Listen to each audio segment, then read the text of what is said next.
Mamshi. Mamshi, okay ka lang? Ano sa tingin mo?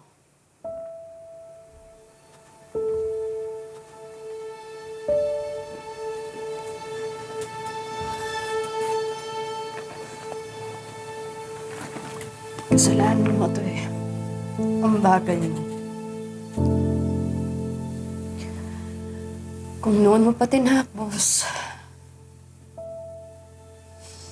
yung trabaho kay Diana, hindi mangyayari lahat. Sana bumalik na tayo sa dati. Pero Mamshi, di ba alam niyo naman, ayoko nang bumalik sa dati. Naipit lang ako dito, wala na akong nagawa. Hindi totoong wala kang nagawa. Gawin mo kung ano ang dapat. Ano bang dapat kong gawin?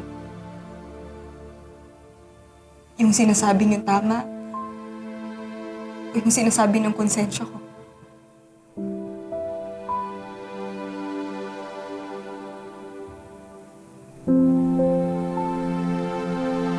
Kung noon pa natin siguro sinunod ang konsensya natin,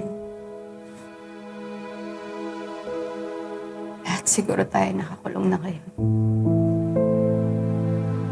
Kaya nakabaon sa lupa.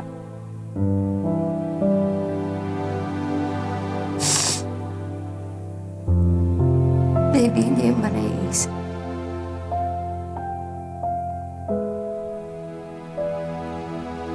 Habang unti-unti mong binubuo yung mga kapatid ni Diana,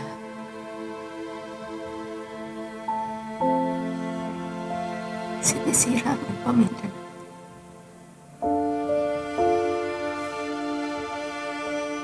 Kailan ba tayo naging maayos? Oo, masaya tayo minsan.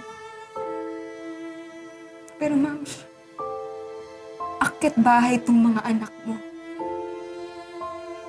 Si Papsi naman kurap na pulis.